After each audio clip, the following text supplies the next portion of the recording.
Right, it's another day. Sorry, I didn't realise I'd not pressed the big red button, so you missed out on the excitement of it lighting there.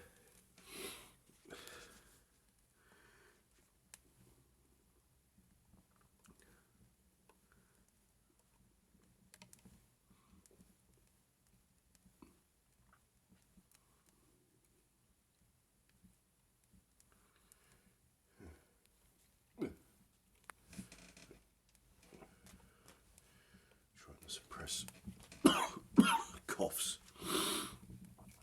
Oh, this is annoying. Had COVID, got better, have a cold. Oh well, at least as illnesses go, it's not as bad.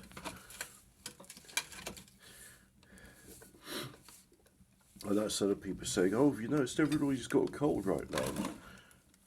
Oh, that was a bit of excitement. I'm currently doing this. I've emptied the ashtray as well. And I thought to myself, it may be true,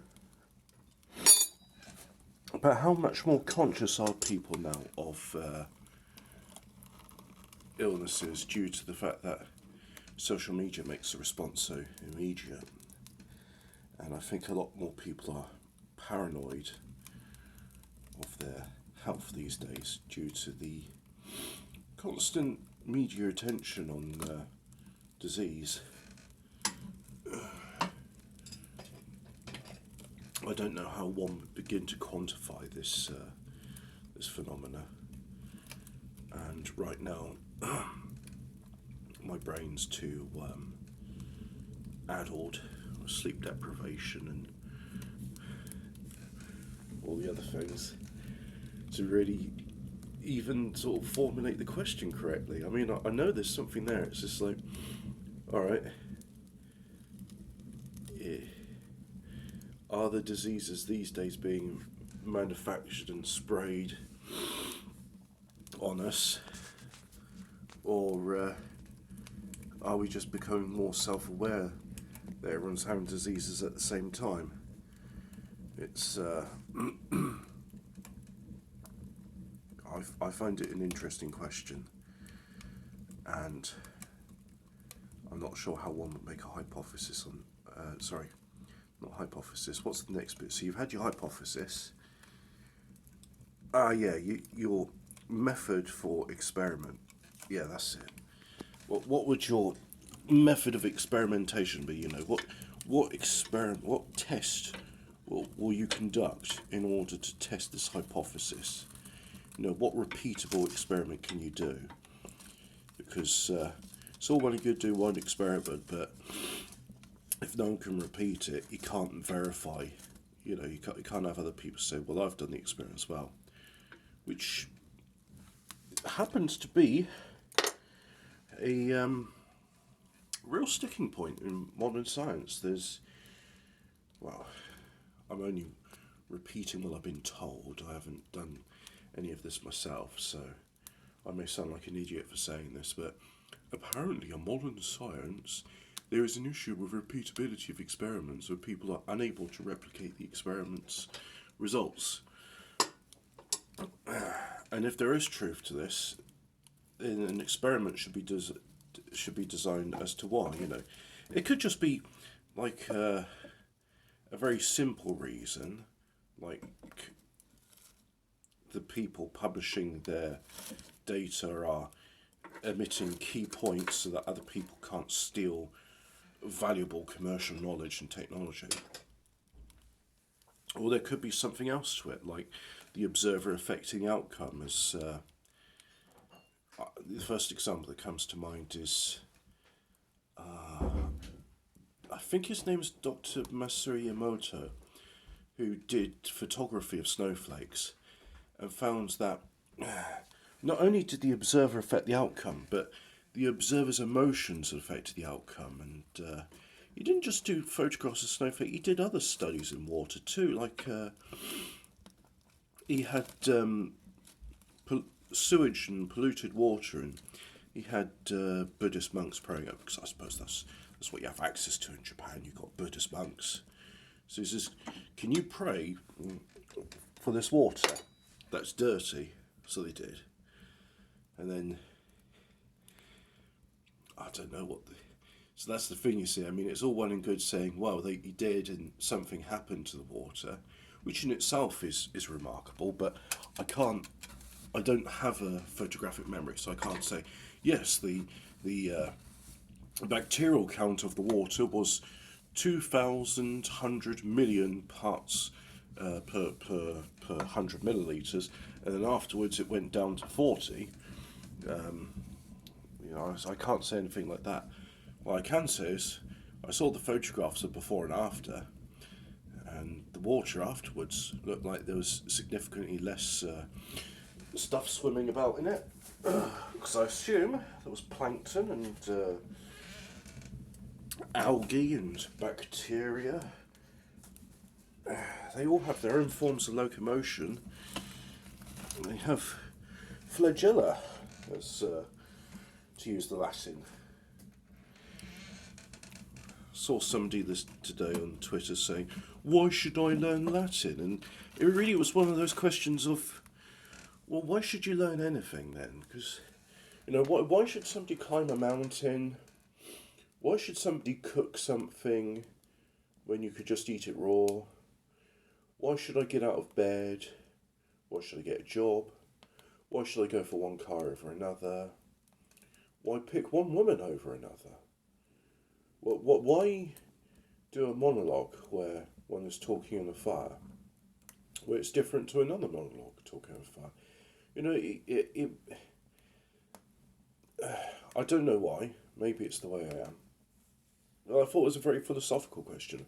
Why learn Latin? I mean, other people giving pragmatic responses like, "Oh, it helps you understand other Romance languages better.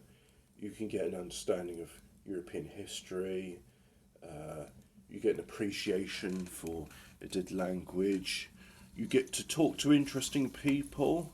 You get to impress other." You're just saying all these various other quantitative, substantial effects of, if you learn Latin, you can expect X, Y, and Z as the benefits. Whereas I'm just like, well, I think the root of your question is not why should I learn this language. The question itself is, why should I? Why? And indeed, that is, I think that is the procrastinator's lament. Why should I? Why should I do anything? And I think the answer has to be because I want to, because it's fun, because it's necessary, because if I do this, it will lead to something that's fun. Often my motivation for working has been, if I work, I will be able to pursue my hobbies, which for a long time used to be computers. It still is. And in fact, the next computer I'm building is not going to be a high-powered one. I have a Ryzen 1600X processor, which I still consider to be a very capable chip. And I have a DVD drive, which at some point in the future I may replace with a Blu-ray player. But for the moment, I would like a computer with an optical drive. And I would then, because I currently have 3 computers,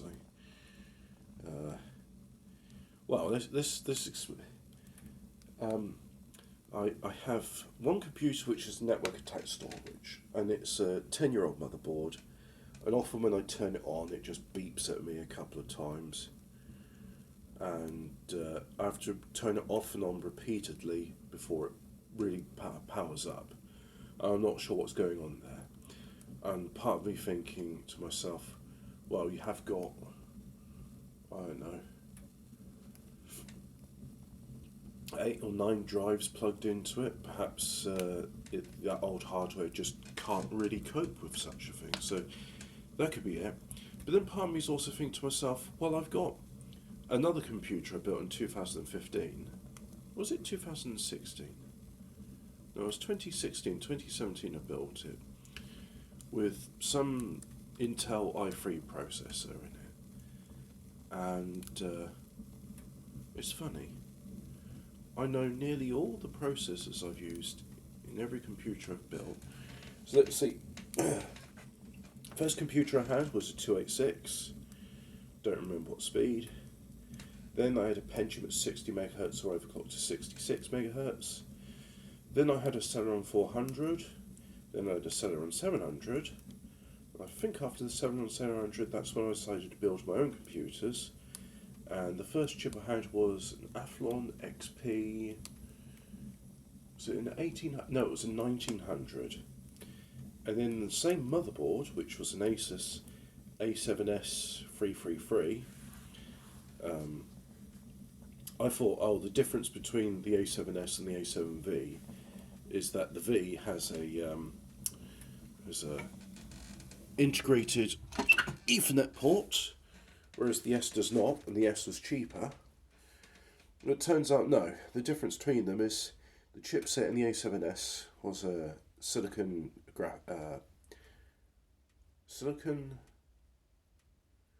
What company was known as SIS? Silicon Integrated Systems? I don't know. And then the V was a VIA chipset. And at the time, it wasn't relevant to have an Ethernet socket in my computer. Whereas now it's indispensable because I refuse to use Wi-Fi. Except for this thing. Because you can't get an Ethernet port on a mobile phone, which I think is a design flaw. Although not one which 99% of mobile phone users would agree with that one. So anyway, I had the A7S motherboard. I then later on put a Athlon XP 2500, the Barton core, and I immediately overclocked that to a 3200, and I was very happy with that computer. But I didn't have it particularly long because soon after a friend was building a computer and he'd gone from the Athlon 64, the new socket type, 939 socket I think it was, and he had the FX55, which was at the time the world's fastest single cord chip, and he needed money for his month's rent, so I bought it off of him for £230, which was a steal. And I used that for a long time. And then I think sometime in 2008, or maybe a bit later, I went with a Core 2 Duo. I think that was... Yeah, I think that was a 35 or 3470. And then I got another 3470 chip because I had this worry where I thought something's gone wrong in my computer. And this would have been around about 2011, 2012. And I went through this process of elimination. My immediate first suspect was, I think I have 40 RAM. So I ran memtest 86. I realised this is a very long tangent talking about my hobbies and why this was all about why do anything. So anyway, let's talk about my hobby. I did everything. I ran memtest 86 and it said, no, your RAM's fine. So I trusted it. Even though my gut feeling told me, no, what's wrong here is the RAM. So tried reinstalling, tried a different power supply, thought, maybe it's the motherboard. I mean, I've never had a processor go wrong on me, so I had a new motherboard, exactly the same one. That went wrong. It was the same problems, I should say. So I thought, maybe it's the processor. I mean, it's not unheard of that processors go wrong. Maybe I've got one with a bug in it. So I bought the very similar processor, except the other one I had was multiplier unlocked, so it could be overclocked, whereas the one I bought was a P, I think, which wasn't locked. and it was the same problem. So eventually I thought, well, I've replaced everything in this system which could cause the faults I'm seeing here, except the RAM. So I bought some RAM, and it's like, oh, everything's working fine. So I had a spare motherboard and processor, which I knew were working and good, because I just done process elimination. And I said to my friend, the one I bought the FX55 from, look, I've made a mistake here. I thought everything's wrong, but now I've got a spare processor and motherboard. Do you want them? And then I sold it to him for a discounted price. And as far as I know, he's still using that computer. So after I was using that computer up until whenever the Ryzen chip came out, and then that's when I built the Ryzen 1600X into an Asus. By the way, other motherboard manufacturers are available. I tend to favour Asus. I quite like Gigabyte as well. It's an Asus A350M motherboard, and I've since updated the BIOS firmware in that, as I now have a Ryzen 3600 in there. But it's a very good chip, and I'm reluctant to use eBay because I'm paranoid someone's going to say, oh, it doesn't work, and then have to reissue a refund. So rather than do that, I thought, no, I'll keep hold of it. One of my friends might want to build a computer, so I'll hold it for that. Or I may want it myself. And oh yeah, and that's it. So yeah, I built the Ryzen system in 2015, whenever Ryzen came out. And then in 2016 I thought, I'm going to build a portable computer because, excuse me, I really should get some more decongestant. So yeah, I built this portable computer because the Ryzen one has a, well, one moment please. You see, my Ryzen has it's got this great big heatsink in it, yeah, and I'm reluctant to carry that around in a car because what if there's like one of many potholes one will experience, and it jolts it and everything just gets fucked. So anyway, I thought to myself, no, I'll build a computer which I'm comfortable transporting around, and if something happens to it, well then it's not the end of the world because it's only something I use as a toy, and it is a toy, and I occasionally install Linux on it or Windows 7 and try Windows XP, but it wasn't having it. Yeah, it's been an educational toy. However, due to the very small nature of the case, a mini ITX one, Raven RVO2, it's very constrained inside. I mean, it doesn't even take a normal power supply. You have to use a SFX power supply. And the PCI Express power cable going to the graphics card has been pinched. Now, it's worked fine for 7 years, and only now am I getting problems with video out. And it turns out it's like, yes, because one of the PCIe cables is buggered. And, so I could get a new PCIe cable. Or alternatively, I could put the mini ITX motherboard into that great big, I think that's an Antec, that's by NAS, and I could put it in there and have a slightly more modern system for my NAS. Not that it needs it, but you know, it's why not? And then I will build a new computer. The original idea with the mini ITX is, I'll be able to make it in a case so small it will fit in travel and luggage. I was unsuccessful in that goal.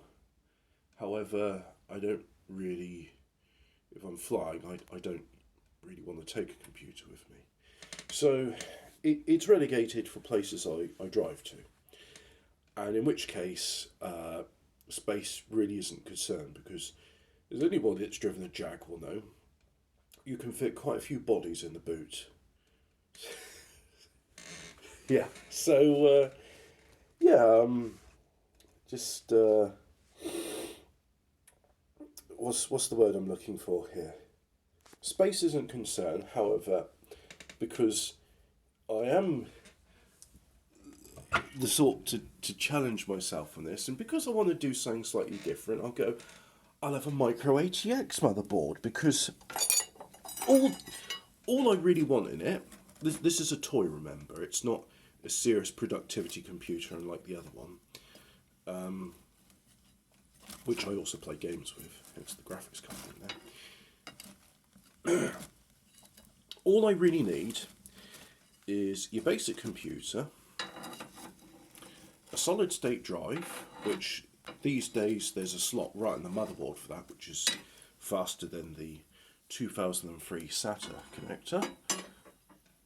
And was it 2002 it came out? I've built a Pentium 4 computer actually with the SATA on it, and it's got a SATA hard drive in. Currently my dad's using that. It was my retro gaming PC, but it's also his. I'd really like that for my ancient CAD software. So yeah, I build a micro ATX computer which can have a full fat power supply in it, as opposed to one of these specialist SFX ones. There'll be much more room for cables to move around, especially as I won't really have ancillary drives, and I'll just have the one drive on the motherboard itself, so that'll cut down on quite a few cables. And it will have the one graphics card from my mini computer, which is a GeForce 1050 Ti, which, despite being a budget offering, a very capable graphics card. And then that's it really. It will actually, I mean, I'll still be able to run music creation software on it.